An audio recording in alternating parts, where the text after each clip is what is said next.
Ayy. So, I checked out the flick Antlers. This is a horror film that was directed by Scott Cooper. The film follows a teacher and her sheriff brother who suspect one of her students is harboring a bloodthirsty paranormal creature called the Wendigo. The Wendigo is a creature that is part of Native American folklore tied to the Algonquin tribe that's been passed down through the generations. According to myth, the Wendigo is a dark spirit that can possess a man and turns him into a elk-horned creature that craves human flesh. In the film, a native dude revealed that the Wendigo is an evil creature that devours mankind. And according to legend, the original Wendigo was a lost hunter who resorted to cannibalism during a brutally cold winter. And after he feasted on human flesh, he lost his mind and was transformed into a spirit that could take on many forms to hunt in the forest for fresh victims. And its appetite is never satisfied. Even though in this film the Wendigo's heart was a bright glowing red, stories say that the Wendigo had a heart made of ice, and it usually only hunted in cold environments. And wherever it went, that area got cold. Also, the more flesh it eats, the hungrier it grows, but the weaker it gets. It has a powerful set of antlers that it uses to body its prey, and the only way to kill it is to strike its glowing heart that shines through its chest when it's in its weakened state, which is right after it's eaten a meal. This forces the spirit to find another host. In the film, a person can be infected by direct contact with a Wendigo. The transformation looks hella painful.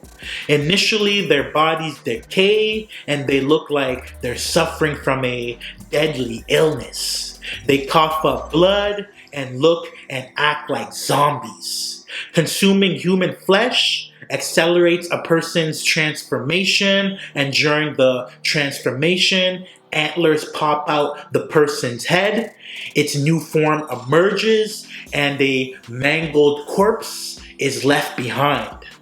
The transformation is similar to how a caterpillar becomes a butterfly through metamorphosis and leaves behind a cocoon. The final form looked like a skeletal reindeer that was human-like. It was strong, fast, hella aggressive, and bloodthirsty. But Lucas's father must have retained some of his humanity as a Wendigo because he recognized his children and tried to take care of them. But everyone else was on the menu. The Wendigo's consumption and destruction of everything in its path is a reference to how colonization consumed and destroyed the First Nations people and their land. Its existence is a reflection of colonial violence, greed, and the starvation their communities faced.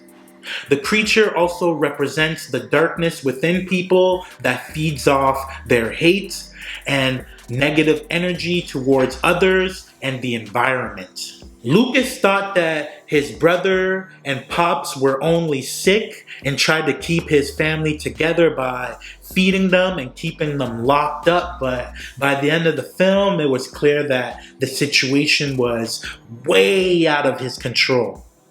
They were infected by a Wendigo after being attacked by one in a mine at the start of the film. To prevent anyone else from being eaten or infected by a Wendigo, Julia bodied Lucas's little bro, but at the end of the film, we seen her brother was coughing up blood, which means he was infected after being attacked by the Wendigo. This sets up the film for a sequel. Possibly. This film was dark, gory, and the special effects were on point. I also like how the story played out.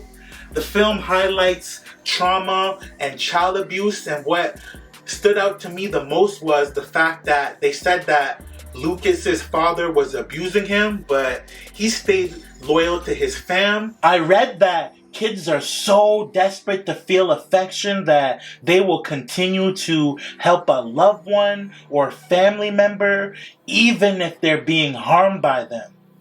I'd say Youngin played his role the best.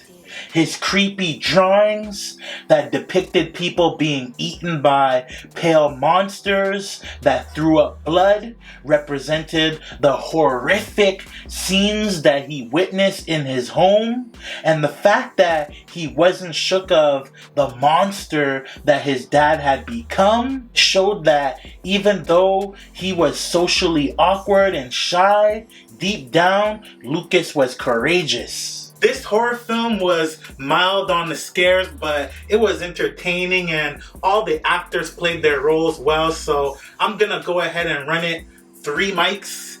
Let me know what y'all thought about Antlers in the comments below. It's absolutely free for y'all to support the channel. Doesn't cost y'all a dime to hit that like and subscribe button. Moving forward, I'll only be responding to subscriber comments, so lock in with me and hit that subscribe button, and I'm gonna get up with y'all on the next video, alright? Holla at me. I came from uptown, way uptown. I came from uptown, way uptown. I came from uptown, way